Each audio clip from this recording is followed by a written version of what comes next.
And ladies and gentlemen, Rachel Reilly, Director of Impact Investing Strategy at the Economic Innovation Group, to give our keynote address. Very pleased to have you here with us today, Rachel. Take it away, please. Thanks so much, Jimmy. And thanks to Opportunity DB for having me. Congratulations on a successful convening, a successful virtual pitch day for Opportunity Zones. I was so thrilled to see that 12 funds are going to be presenting. More than 800 people have registered. And I'm really excited to see that a number of the fund managers and project sponsors that are presenting today are ones that I've interacted with over the past years as I've worked in the space, and they've worked in the space to earnestly deliver on the true intent of Opportunity Zones. Since the policy was enacted nearly 3 years ago, we've seen accelerated growth in the community investment marketplace. New ecosystems of community development intermediaries have emerged to implement local Opportunity Zone strategies. The federal government has directed additional resources to these neighborhoods, and state and local governments have established frameworks for attracting investment aligned with local priorities. A new set of stakeholders that have previously not been engaged in community and economic development have been activated, and opportunity funds have deployed tens of millions in equity investment to distressed communities throughout the nation. As a result, Opportunity Zones is yielding investment in a wide range of activities in communities of every size across the country, from affordable housing to growing businesses, student housing in rural university towns, to innovation hubs for Black-owned businesses in major metros. Opportunity Zones is spurring inclusive growth and creating opportunity. In Bristol, Virginia, a woman-led clean tech startup called Micronic Technologies just closed a $3 million capital raise led by an opportunity fund. It's located in rural Virginia, and it's on the front lines of one of the biggest economic transformations in the United States as Appalachia and the country's energy infrastructure move away from coal by using its technology. In Wilmington, Delaware, Opportunity Zones Equity helped launch a new vertical farming operation called Second Chances Farms, which is helping to address issues such as food insecurity and climate change, unemployment, and recidivism. Second Chances Farm only hires citizens returning from incarceration, and within its first year, had already hired 24 employees and was seeking additional investment for its expansion. In Philadelphia, a Black-owned development firm called Mosaic is developing a mixed-use project in one of the city's most distressed communities. The project includes affordable homes, a new retail center, which includes a grocery store, a new bank, a healthcare center, and a restaurant. What's really cool about this project is that the developer worked with an online crowdfunding platform called Small Change to offer a sidecar equity fund that allowed community members to make small dollar investments and earn a return alongside other investors.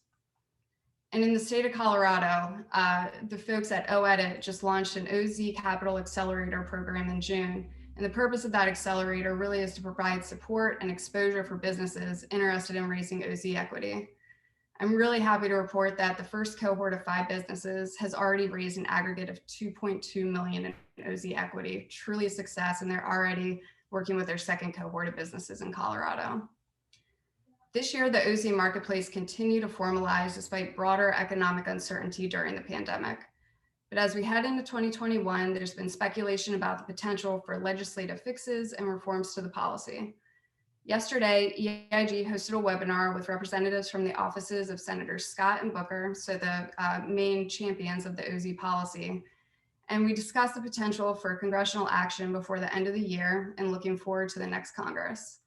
The message was loud and clear. Anything that happens will need to be done in a bipartisan manner, as it has been to date. Michael Novogradac also joined us, and we spoke about the areas of reform put forth by the incoming Biden-Harris administration.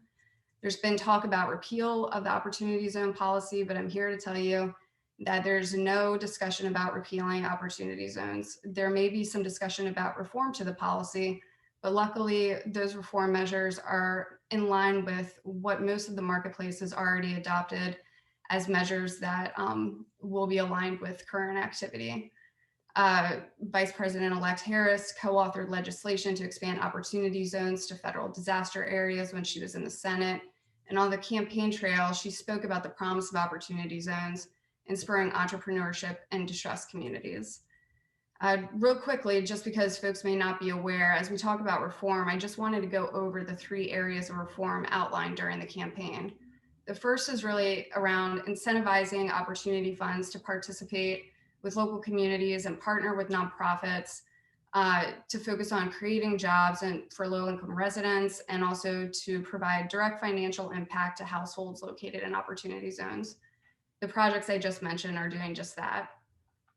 The second area of reform is really directing opportunity zones to be reviewed by Treasury to ensure that they're supporting projects with the community benefits. So it's evaluating the program, which I think is just good policy and a good step by any administration as they come in.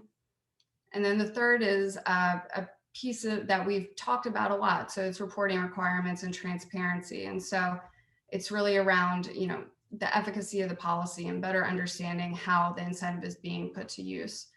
And as Mike Novogradek said on the webinar yesterday, these reforms could be accomplished through IRS, through regulatory process or additional guidance. And they may include things like requirements around certification or reporting requirements. More to come on that. And I think that there will be some active engagement from the Opportunity Zone ecosystem. But really the bottom line is that 2021 will shape up to be a big year for opportunity zones, and it's really a pivotal time to invest. To best position yourself, I think investors and fund managers should really begin to align with the sentiments of those suggested reforms that I just mentioned, if you haven't already.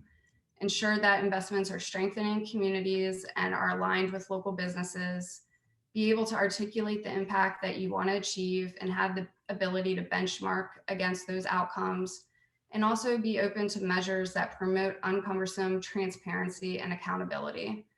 Luckily, as I review the agenda for the day, a lot of the folks that are presenting today are already doing just that. So it gives me a lot of encouragement, and I'm so glad that folks have joined today. So thank you for your interest. For folks who are on, thank you for your leadership, for the funds that are presenting, and of course, thanks to Opportunity DB for hosting this event.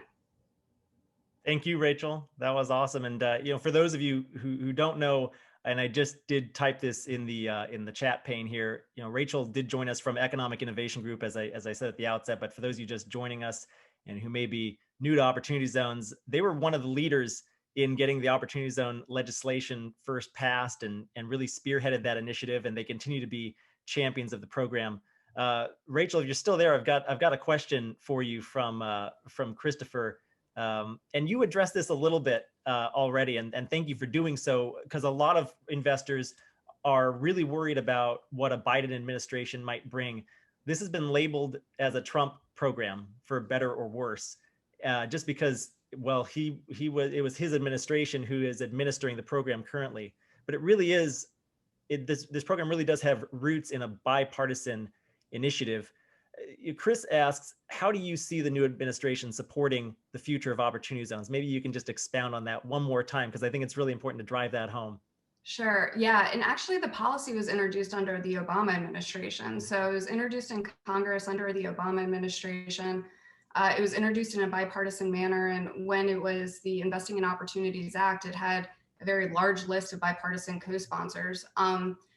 What gives me a lot of hope is that the policy remains very popular at the local level. So there was a resolution passed by mayors in February, a bipartisan list of mayors, saying that they're supportive of the policy. They see it working in their communities, but they agree that there needs to be some additional transparency for the program. And so as long as the mayors support it, I think that it's going to be, that message will be echoed throughout Congress and the administration. And so again, I think the line in the sand with the incoming administration is that they see it as a tool, a positive tool that could be wielded in the correct ways in communities. I believe that they're seeing that happen already, but I also believe that they see a need for further targeting and transparency. So I'm not concerned. I think the vast majority of the marketplace has been using the policy aligned with the original intent of opportunity zones. And so I just think it's about better understanding how it's being put to use in communities. Perfect. I couldn't have said it better myself. If you're adhering to legislative intent, I think you're in good shape, even under Biden. He wants to see the program succeed as well. He wants to reform it a little bit, but the program's not going anywhere. And I just want to make sure that everybody on the call today really understands that. Rachel, again, thank you very much for your time. fantastic job, and best of luck to you. Thank you. Thanks, Jimmy.